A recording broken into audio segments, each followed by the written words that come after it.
ओम अज्ञानतिमिरान्धस्य ज्ञानाञ्जनशलाकया चक्षुरुन्मिलितं येन तस्मै श्री गुरवे नमः.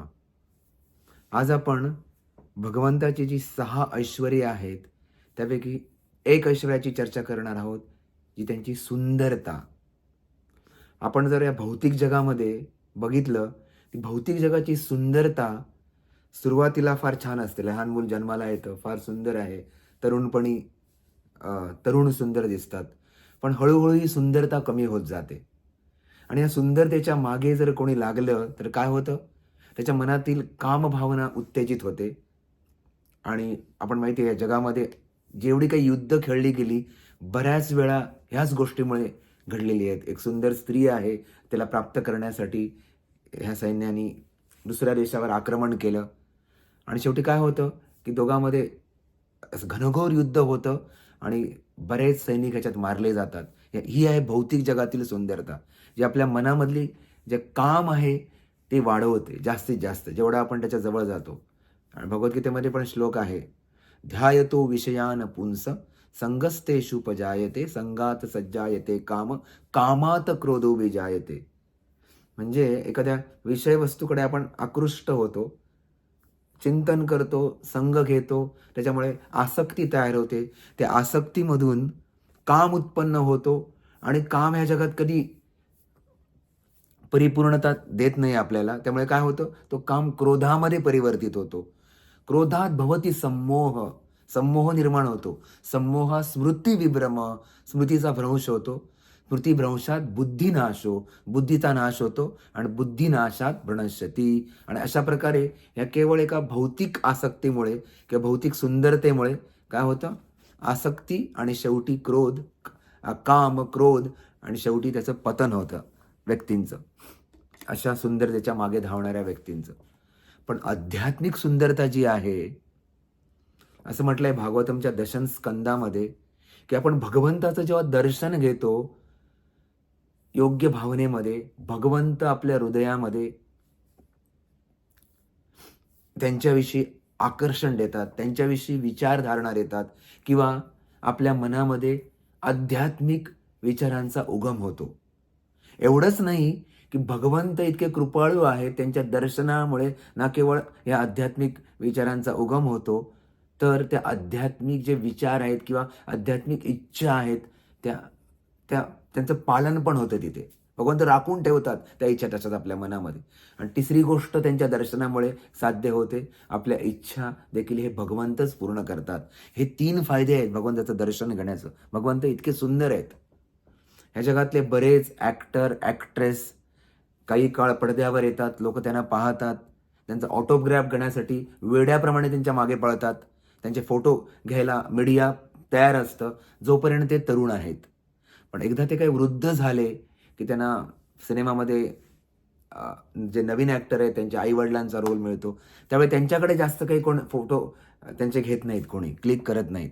जास्त तेवढं अट्रॅक्शन नसतं लोकांना. हळू ते कमी होतं. कारण हे भौतिक सुंदरता ही आहेच अशी. त्यामुळे लोकं नेहमीच आपले मनामधले फोटो काढण्यास उत्सुक असतात. जेणेकरून ते अल्बममध्ये लावले, की आपण म्हातारे झाल्यावर त्यांना बघू आणि जगाला सांगू, आम्ही तरुणपणी इतके सुंदर दिसत होतो. तर ही सुंदरता नष्ट होते. तर ही आहे भौतिक सुंदरता. आध्यात्मिक सुंदरतेचं तसं नाहीये. भौतिक सुंदरता जेव्हा आपण बघतो, तेव्हा आपलं मन विचलित होतं. मन विचलित होतं आणि मगाशी आपण ज्या भगवद्गीतेमध्ये ज्या काही वेगवेगळ्या गोष्टी घडतात त्या बघितल्या. आसक्ती नंतर शेवटी पतन कसं होतं. पण आध्यात्मिक सुंदरतेमुळे काय होतं, आपलं हृदय शुद्ध होतं. आपण जेव्हा भगवंताचं दर्शन घेतो, तर त्यांच्या नाम, रूप, लीला, गुण. नाम, नंतर रूप, नंतर लीला आणि नंतर गुण. तर भगवंताच्या केवळ दर्शनाने आपलं चित्त शुद्ध होतं. आपल्याला पूर्णपणे समाधान मिळतं भगवंताचं दर्शन घेतल्यामुळे. आणि आपण संतुष्ट बनतो. तर ही आहे भगवंताचे दर्शन घेण्याने घडलेली किमया, आपल्यामध्ये झालेलं परिवर्तन. पण हे भौतिक सुंदरतेमुळे असं होत नाही. अशा बऱ्याच गोष्टी आहेत, की एकदा वृंदावनमध्ये कामदेव, जो कामदेव आपल्याला या भौतिक जगामध्ये नेहमीच सतावत असतो, तो कामदेव, ते मूर्तिमंत रूप कामाचं, तो एक बाण आहे इथे आपल्याला सतावणार, पण ते एक मूर्तिमंत रूप कामदेव ह्यांनी काय केलं, भगवंतांना आकृष्ट करण्याचा प्रयत्न केला. आणि भगवंतांना जेव्हा तो आकृष्ट करून आपला कामाचा तो पुष्प बाण त्यांच्यावर सोडणार, भगवंतांची सुंदरता बघून तो मूर्छित झाला कामदेव.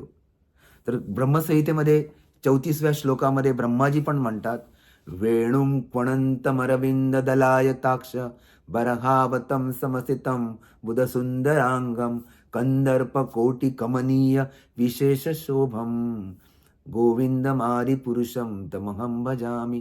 कंदर्प कोटी, कोट्यावधी कामदेव भगवंताच्या सुंदरतेकडे आकृष्ट होतात. हा तर एक कामदेव मूर्छित पडला वृंदावनमध्ये, आणि ह्या भौतिक जगामध्ये आपण त्या कामदेवाच्या एका बाणामुळे मूर्छित पडतो. आणि असं बऱ्याच गोष्टी घडतात, बरीच पापमय कृत्य घडतात ह्या भौतिक जगामध्ये. तर आपण बघू शकतो की भगवंत इतके सुंदर आहेत, भगवंत इतके सुंदर आहेत.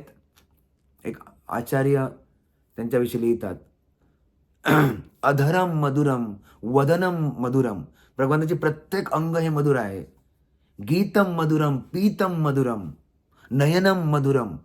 अशा बऱ्याच भगवंतांच्या ह्या दिव्य अंगांचं वर्णन ते करतात की ते किती सुंदर आहेत. आणि अखिल अधिपते अखिलम मधुरम असं म्हणतात त्यांना.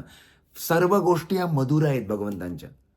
तर रामानुजाचार्य जे होते की त्यांचा एक शिष्य धनुर्दास हा अशाच एका भौतिक सुंदरतेमुळे आकृष्ट झाला होता, आणि तो एका पालखीमध्ये चालला होता भगवंताच्या, आणि त्याचं लक्ष भगवंताकडे नव्हतं. त्या पालखीमध्ये जे भगवंत विराजमान होते तर त्याचं लक्ष एका सुंदर स्त्रीमध्ये होतं, आणि तो छत्री अशी पकडली होती त्याने त्या स्त्रीवर, आणि तो असं बघत तिला उलट्या दिशेने चालत चालला होता. रामानुजाचार्यांनी बघितलं, का बरं या भगवंताच्या मिरवणुकीमध्ये हा धनुर्दास आहे, त्याची अशी अवस्था झालेली आहे. तर त्यांनी काय केलं, त्याला बोलवलं आणि म्हटलं की मी जर तू असं का बरे अशा प्रकारे आकृष्ट झालास. तर तो धनुर्दास प्रामाणिक होता, त्यामुळे प्रामाणिकपणे त्यांना म्हटलं की हा मी या स्त्रीकडे आकृष्ट झालेलो आहे, मला ती स्त्री आवडलेली आहे. रामानुजाचार्य म्हणाले, उद्या तू सकाळी या रंगनाथजींच्या मंदिरामध्ये ये, मी तुला जगातले सगळ्यात मोठी सुंदरता दाखवली तर तू काय करशील. तर तो म्हणाला, हा ही सुंदरता मी ह्या सुंदरतेकडे मागे मी लागणार नाही. आणि रामानुजाचार्यांनी सकाळी त्याला बोलवलं त्या मंदिरामध्ये, आणि जेव्हा मंदिराचं दर्शन उघडलं आणि तो धनुर्दास आला होता, रामानुजाचार्यांनी भगवंतांना प्रार्थना केली, भगवंता तुमचं सुंदर रूप या धनुर्दासाला दाखवा. आणि त्यांच्या कृपेमुळे असं म्हटलं जात आहे, prayers go up and blessings come down. So भगवंतानी आपला कृपा आशीर्वाद दिला रामानुजाचार्यांना आणि त्यांच्या शिष्याला धनुर्दासला. आणि धनुर्दासचे डोळे दिपले भगवंतांचं ते सौंदर्य बघून. तो इतका आकृष्ट झाला आणि तो शुद्ध झाला हृदयामध्ये, आणि भगवंतांचा फार शुद्ध भक्त बनला, आणि रामानुजाचार्यांना त्यांनी गुरु म्हणून स्वीकारलं. नंतर रामानुजाचार्यांच्या हस्तक्षेपामुळे त्या दोघांचं लग्न झालं. ती जी स्त्री होती, आणि दोघेही भगवंतांचे फार सुंदर भक्त झाले. तर भगवंताची ही सुंदरता प्रत्येक जीवाला आकृष्ट करते. जेव्हा आपण भौतिक सुंदरतेच्या मागे जात असतो तेव्हा आपण ॲक्च्युली बरीच वर्ष ही आध्यात्मिक सुंदरता शोधतोय या भौतिक गोष्टीमध्ये, पण ती आपल्याला सापडत नाही. त्यामुळे असं म्हणतो ना, आपण कुठेतरी चॅनलाइज होऊन जाते, आपला जो मार्ग आहे तो कुठेतरी फसतो. आपण भौतिक वस्तूमध्ये प्राप्त करण्याची प्रयत्न करतो. ॲक्च्युली बरीच वर्ष आपण ही सुंदरता शोधतो ह्या भौतिक जगामध्ये, पण ती आपल्याला सापडत नाहीये. पण भगवंताकडे येते तेव्हा आपला शोध संपतो. आपण जेव्हा भगवंतांना शरणागत जातो तेव्हा आपल्याला खरी सुंदरता प्राप्त होते. तर असंच वर्णन आहे की भगवंत जेव्हा एक बालकाच्या रूपामध्ये आहेत वृंदावनामध्ये, तर एक फळवाली त्यांच्या सुंदरतेकडे इतकी आकृष्ट झाली की तिनेच आपली सगळी फळं जी होती भगवंतांना अर्पण केली, आणि भगवंतांनी पूर्ण तिची टोपली होती फळांची ती हिरे आणि माणकाने भरून टाकली. हे आहेत भगवंत, ही आहेत भगवंताची सुंदरता. चैतन्य महाप्रभू इतके सुंदर आहेत. एक निमाई लहान बालक जेव्हा अद्वैत आचार्यांच्या त्या सभेमध्ये गेलं सगळ्या वैष्णवांच्या आपल्या भावाला शोधण्यासाठी, तर तेव्हा त्यांना बघून, त्यांची सुंदरता बघून अद्वैत आचार्यांसहित उपस्थित सगळे वरिष्ठ वैष्णव आकर्षित झाले या बालकाकडे. ही आहे भगवंताची सुंदरता.